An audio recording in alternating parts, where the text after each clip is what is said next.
આ તરફ ભાજપ ધારાસભ્ય મહેશભાઈ કસવાલાએ વિપક્ષના નેતાઓ પર પ્રહાર કર્યા છે। ધારાસભ્ય મહેશ કસવાલાએ ફરી એકવાર વિપક્ષને આડેહાથ લીધું હતું। અત્યારે બજેટ સત્ર પણ ચાલી રહ્યું છે, તેવામાં તેમણે કહ્યું કે કેટલાક એવા નેતાઓ કે જે પોતાની હાજરી બતાવવા માટે ખોટા મુદ્દા ઉઠાવતા હોય છે। હકીકતમાં વિમલ ચુડાસમાના નિવેદન પર મહેશ કસવાલાએ આ પલટવાર કર્યો હતો। તબીબની અછત મુદ્દે રાજ્ય સરકાર યુદ્ધના ધોરણે કામગીરી કરી રહી છે તેવો જવાબ પણ આપવામાં આવ્યો હતો।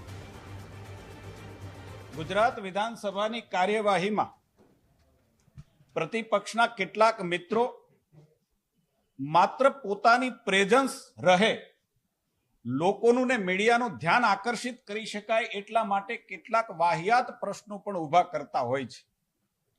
જે પ્રકારે MNRE ministry of new and renewable energy દ્વારા ખાસ કરીને ભારત સરકાર દ્વારા જે સોલાર પંપ ખેડૂતો માટેની આપણી યોજના છે, એ યોજનાને કારણે એટલું ચોક્કસ કહી શકાય કે ગુજરાત નહીં પરંતુ આખા દેશની અંદર ગુજરાત સહિત એવા દુર્ગમ વિસ્તારો કે જ્યાં આપણે વીજળીનું નેટવર્ક પહોંચાડી શકતા નથી, એવા દુર્ગમ વિસ્તારોની અંદર આ યોજનાને કારણે ગરીબ ખેડૂતોને ખેતીની સિંચાઈ કરવી શક્ય બની છે। જ્યારે માનની વિમલભાઈ ચુડાસમાએ કેટલાક આરોગ્ય માટેના પ્રશ્નો પોતાના વિસ્તાર માટે ઉઠાવ્યા છે। હું બહુ વિનમ્ર ભાવે એમને કહું છું કે વિમલભાઈ, સરકારો આપની પણ હતી, કોંગ્રેસની સરકારો પણ ભૂતકાળમાં હતી ને અમે એમના સાક્ષી પણ છીએ। આરોગ્યનું તંત્ર ક્યાંક એમ્બ્યુલન્સના માટે માણસ છે એ જીવનને મરણ વચ્ચે ઝોકા ખાતો ખાતો અંતિમ શ્વાસ લેતો હતો, એ દ્રશ્યો અમે જોયા છે। આજે જે જગ્યાએ પૂરતો સ્ટાફ કદાચ ન પણ હોય, શહેર તરફ વળવાની હરીફાઈ અને માઇગ્રેશનના કારણે ક્યાંક ડોક્ટરોની તંગી હોય તો પણ રાજ્યનું આરોગ્ય તંત્ર જે પ્રકારે વૈકલ્પિક વ્યવસ્થા કરે છે, કાબિલે દાદ વ્યવસ્થા એ રાજ્યની અંદર આરોગ્યના ક્ષેત્રે છે।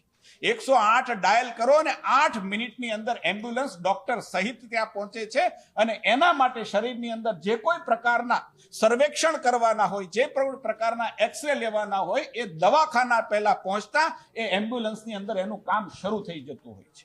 માત્ર વેરાવળ નહીં, આખા ગુજરાતની અંદર જે પ્રકારે આરોગ્યનું તંત્ર ગુજરાતની અંદર કામ કરે છે, કાબિલે દાદ છે ને। દેશની અંદર રાજ્ય એવું પ્રથમ છે કે જ્યાં રિસ્પોન્સ સમય જે છે એ સૌથી ઓછામાં ઓછા રિસ્પોન્સ સમયની અંદર ડોક્ટર અને સેવા છે એ રિસ્પોન્સ આપે છે।